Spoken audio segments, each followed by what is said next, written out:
مرد کے لیے داڑھی خوبصورتی کی علامت ہے، تو مرد کا داڑھی منڈانا یہ ہمارے آقا اعلی حضرت نے لکھا ہے، نقل کیا ہے کہ یہ بھی مصلح ہے، چہرہ بگاڑنا، جیسے ناک کان کاٹنے سے چہرہ بگڑتا ہے، تو داڑھی بھی ایک چہرے کا حصہ ہے اور زینت ہے مرد کی۔ اس نے اس کو، جیسے کہ اس نے تغیر خلق اللہ کیا، اللہ تعالیٰ کی بنائی ہوئی تخلیق کو اس نے تبدیل کیا، بدل دیا، تو یہ بھی گناہ ہے۔ تو داڑھی منڈانا اس وجہ سے بھی حرام ہے۔ العقل و تکفیہ الاشارۃ، عقل مند کے لیے اشارہ کافی ہے۔ تو اپنا چہرہ نہ بگاڑیں، بلکہ ایسا چہرہ رکھیں جیسا قدرت نے بنایا ہے، اور قدرت نے داڑھی سے چہرے کو سجایا ہے مرد کے۔ ایک دور تھا کہ کفار بھی داڑھی رکھتے تھے، ابو جہل ابو لہب سب نے داڑھی رکھی ہوئی تھی۔ یہ اب مطلب یہ بعد میں یہ منحوس روایت چلی اور لوگوں نے داڑھی صاف کرنی شروع کر دی، اور یہ سمجھتے ہیں کہ داڑھی منڈانے میں اچھے لگتے ہیں، یہ اپنے آپ کو اچھے لگتے ہوں گے، لیکن جو ان حدیثوں پر نظر رکھتے ہیں، شریعت پر نظر رکھتے ہیں، اللہ کا دل میں خوف رکھتے ہیں، ان کو یہ چہرہ ایک آنکھ نہیں بھاتا، ان کو یہ ہیجڑوں جیسا چہرہ لگتا ہے، معذرت کے ساتھ۔ یہ بزرگوں نے لکھا، اس لیے عرض کر رہا ہوں سب یہ باتیں، کہ وہ مطلب زنخوں اور ہیجڑوں کی نقالی ہے داڑھی منڈانا۔ مرد کی تو داڑھی علامت ہے کہ یہ مرد ہے، اور عورتوں کی بھی مشابہت ہے اس میں داڑھی منڈانے میں، کہ عورتوں جیسا چہرہ ہو جاتا ہے۔ تو ہمت کریں۔ ویسے حدیث پاک میں ہے کہ داڑیاں مجھے پست کرو، داڑیوں کو معافی دو، یعنی بڑھنے دو، اور یہودیوں کی سی صورت مت بناؤ، یعنی یہود کہیں ان کے لیے بھی کہا ہے آتش پرستوں جیسی صورت مت بناؤ، تو گویا یہود اور یعنی یہودی اور آتش پرستوں کی نقالی ہے داڑھی منڈانا۔ تو مسلمانوں کو چاہیے کہ ان کی نقالی نہ کریں۔ ان کے بعضوں کا جوش آتا ہے تو سیاسی لیڈران جو ہیں وہ ان کی مصنوعات کے بائیکاٹ کا اعلان کرتے ہیں، لیکن میرا برسوں پرانا یہ مطلب میرا انداز ہے کہ میں کہتا ہوں کہ ان کے کردار کا بائیکاٹ کیا جائے۔ کہ یہ مصنوعات کا بائیکاٹ ٹھیک ہے، کریں، آپ کی مرضی ہے، میں اس میں مداخلت نہیں کرتا، بچ نہیں سکتے، یہ اسپیکر بھی شاید انہیں کی ایجاد ہو، بہت ساری باتیں کہ جن سے اب بچنا دشوار ترین ہے۔ تو اب یہ کہ میں یہ کہتا ہوں کہ ہم عملی بائیکاٹ کریں کہ ان کے جیسا چہرہ نہ بنائیں، ہم اسلامی چہرہ بنائیں۔ چہرے کا بائیکاٹ عملی طور پر، لباس کا بائیکاٹ کرے کہ مدنی لباس پہنے، یعنی کہ سنت کے مطابق لباس پہنے، شریعت کے مطابق لباس پہنے۔ مسلمان ہے تو مسلمان نظر آئے۔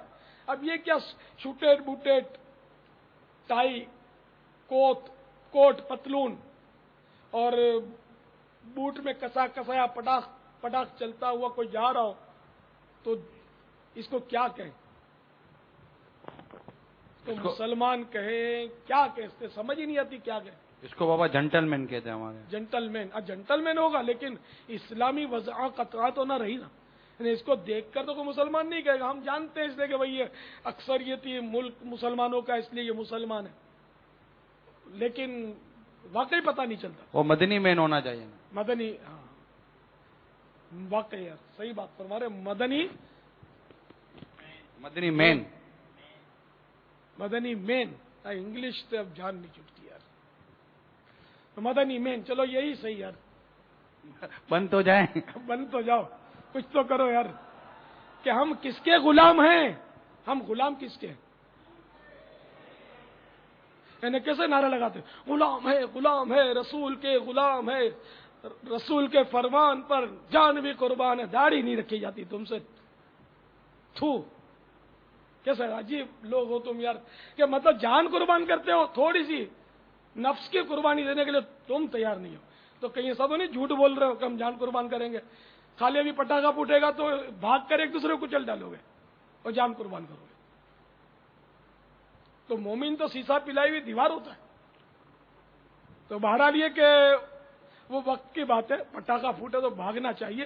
میں ایک آپ کو سمجھانے کے لیے عرض کر رہا ہوں کہ وہ جب جان قربان ہم کرنے کی بات کر رہے ہیں، غلام مصطفیٰ بن کر میں بک جاؤں مدینے میں، محمد نام پر سودا سرے بازار ہو جائے، سبحان اللہ، سبحان اللہ تو بول دو. لیکن جس بات پر سبحان اللہ بولا ہے آپ نے دیکھا نا, بکنے پر بولا ہے, تو چلو بک جاؤ. بک گئے. اور جن کے نام پر بکے ان کا چہرہ غور سے تصور میں دیکھ لو, چہرہ مبارکہ مردانہ چہرہ ہے نا, داڑھی مبارک سے سجا ہوا. اپنے چہرے پر ہاتھ پھیرو, کہیں زنانہ چہرہ تو نہیں ہے. نہیں, ایسے کیسے ہوتا؟ دو چار کی آواز آئی نہیں ہے, اس کا مطلب اکثریت کی ہے. جس کی نہیں ہے, جس کی ہے. جس کا ہے وہ بولے گا نہیں, وہ شرمائے گا, اور یہ شرمانا انشاءاللہ اس کو جنت میں لے جائے. اس کو شرمانا چاہیے, اور آئندہ میں بھی انشاءاللہ مردانہ چہرہ بناؤں گا. ایسا عہد کرنا چاہیے کہ میں جب نام مصطفیٰ پر بک گیا تو اب جیسے مصطفیٰ فرمایا ویسے کرنا. مصطفیٰ نے فرمایا مجھ سے پست کرو, داڑھیوں کو معافی دو, یعنی بڑھنے دو. صلی اللہ تعالی علیہ وسلم. آمنا صدقنا لبیک یا رسول اللہ. ہم نے داڑھی بڑھائی اور حکم فرمائی ہے, آپ نے جو فرمایا وہ ہم نے کیے جانا ہے انشاءاللہ. ٹھیک ہے نا. تو داڑھی بڑھانی ہے. زلفیں بھی میرے آقا نے الحمدللہ صلی اللہ تعالی علیہ وسلم سجائی ہیں. زلفیں آدھے کان تک, پورے کان تک, اور کبھی گردن شریف تک ہو جاتی تو شانوں کو چھو جاتی, یعنی کندھوں کو بوسے لیتی. اس سے نیچے, کندھوں سے نیچے رکھنا باہر شریعت میں ناجائز لکھا ہے, فتاوی رضویہ میں حرام لکھا ہے.